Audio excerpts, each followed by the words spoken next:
And for most adults, we have preferred to ignore our history, ignore the experiences we had as a child, and we'll just try to forge through and forget about what happened.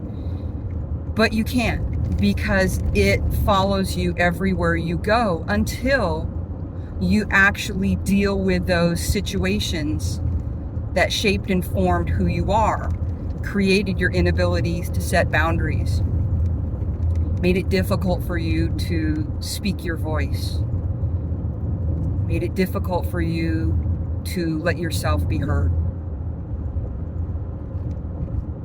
And it's very difficult to go back and realize, wow, this was done to me. My parents did this to me. Whoever did this to me, my uncle, the pastor, whoever. And the trick is not to blame that person.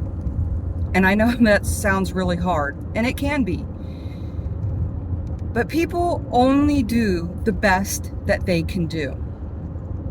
And if you come at it from that point of view, it makes a little bit more sense, and it's a little bit easier to accept.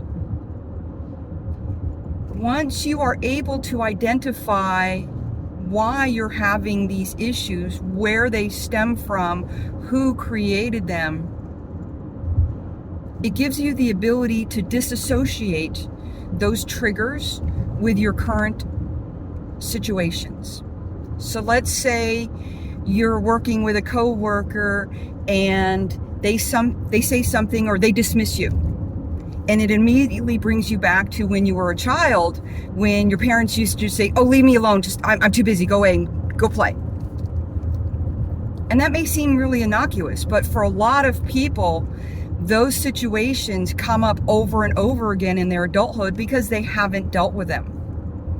But the really cool thing is once you identify the why and the who, then you can separate those emotions from the past with your current situations.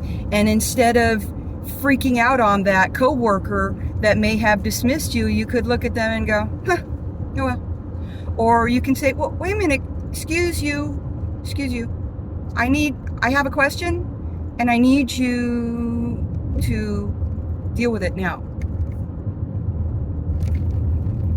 And there isn't that emotional reaction, the overreaction that it usually is, because we're still dealing with the past. So once you disassociate your current situations from your past experiences, everything becomes less of a trigger. Everything becomes not so much of a thing. It's just another situation you're going through. So try disassociating your current situation from your past. But in order to do that, you got to go back and you got to look at your past. You got to look at the why. Why is it that every time somebody does something like that, which is rather innocuous, that it triggers such a reaction, an overreaction in you? Once you can identify that, then you can go, oh yeah, wow, okay.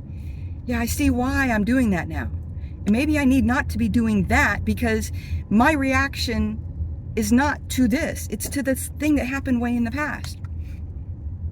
And I think you'll find that a lot of your interactions, your current interactions, become less volatile because you're no longer reacting from the past.